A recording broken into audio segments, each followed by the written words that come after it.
تحت شعار ابتسامة من ذهب، احتفلت مؤسسة مستشفى سرطان الأطفال بالاحتفاء بالشهر العالمي للتوعية ضد سرطان الأطفال. في أوضة اسمها Art Therapy Room، أوضة العلاج بالفن.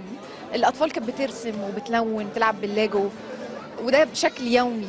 الأوضة دي مش معمولة عشان هو يضيع وقته أو يعني يخلي الوقت يعدي، هي معمولة عشان هو إذا كان عنده اكتئاب فينفس عن نفسه بشكل صحي وسليم ويفيده. هيعملوا بيلدينج مبنى جديد فيه 320 سرير زيادة، فده بالتالي هيزود البيشنتس، عدد البيشنتس اللي جاي يتعالج، فبالتالي هيزود من نسبة الشفاء في مصر. احنا النهارده في مستشفى 57 في احتفالية جميلة جدا اسمه ابتسامة من ذهب. بنحتفل بولادنا وبناتنا اللي انتصروا على السرطان. اليوم ليه رسالة جميلة جدا. مرض السرطان مش مرض بيموت ولا مرض يخوف، لا، ممكن ننتصر عليه. شعار 57 رحلة علم هدفها الحياة. بندور على المواهب اللي موجودة في ولادنا، وهم دول اللي بيكونوا السفراء، بيعملوا مجموعات متطوعين وبيقعدوا يوصلوا الفكرة والتعافي، والمتعافين عندنا يوصلوا لهم الفكرة.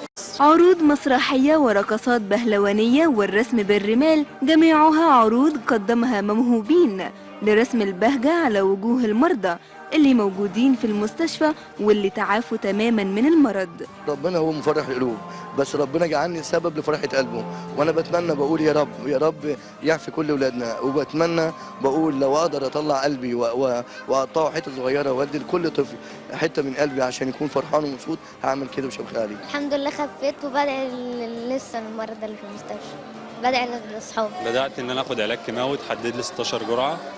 في الجرعه الرابعه عملت العمليه وركبت المفصل، ما كنتش بتحرك، بس بدات اعمل علاج طبيعي عشان امشي زي الاول. وبعد سنه من العلاج الكيماوي والعلاج الطبيعي بقيت امشي وبقيت كويس.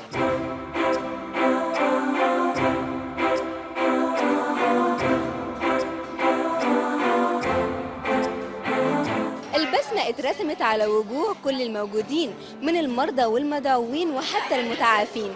شكرا لمستشفى 57 على كل الخدمات اللي بتقدمها للمرضى، سواء كانت خدمات علاجية أو خدمات مادية أو خدمات نفسية أو حتى مساهمات لاستكمال حياتهم الاجتماعية. خدمات ومساهمات نتمنى توافرها في معظم المستشفيات. مروة علاء، صباحك عندنا، قناة المحور.